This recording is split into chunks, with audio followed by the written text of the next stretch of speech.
ഒരു വലിയ ഞെട്ടിപ്പിക്കുന്ന വാർത്തയായിട്ട് വന്നല്ലോ. പ്രളയം മനുഷ്യനിർമ്മിതമാണ്, അതല്ലേ അതിന്റെ പ്രധാന ആരോപണം. വെള്ളമില്ല, ഭക്ഷണമില്ല, ഒന്നുമില്ല. ഒരു കൊച്ചു കുട്ടിക്ക് പാല് പോലും ഇല്ല. ഞങ്ങളിവിടെ വളരെ കഷ്ടത്തിലാണ്. എങ്ങനെയെങ്കിലും ഞങ്ങളെ ഒന്ന് ഇരുന്ന് രക്ഷിക്കുക സാറുമാർ. എന്റെ മോളും എന്റെ ഫാമിലിയെല്ലാം വെള്ളത്തിനകത്ത് കുടുങ്ങിക്കിടക്കുവാണ്.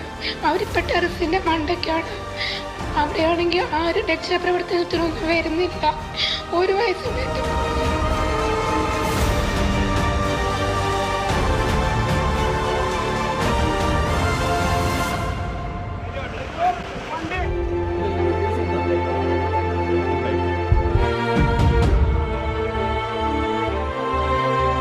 വലിയ ഞെട്ടിപ്പിക്കുന്ന വാർത്തയായിട്ട് വന്നല്ലോ.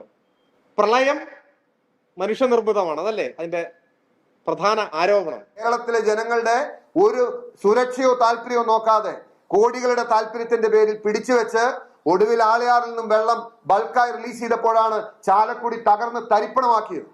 ഞാൻ പറയുന്നത് ഇനിയെങ്കിലും കേരളത്തിലെ ജനങ്ങൾ മനസ്സിലാക്കണം.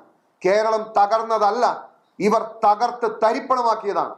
ഇവരുടെ അഴിമതിക്ക് വേണ്ടി, ഇവരുടെ ആക്രാന്തത്തിന് വേണ്ടി, ഇവരെ കോടികൾ സമ്പാദിക്കാൻ വേണ്ടി, ഇങ്ങനെ എല്ലാ മേഖലയിലും കഴിഞ്ഞ 10 വർഷം എന്ന് പറയുന്നത് അഴിമതി കാലമായിരുന്നു. ഈ കാര്യം നിഷേധിക്കാൻ ഇവർക്ക് കഴിയില്ല.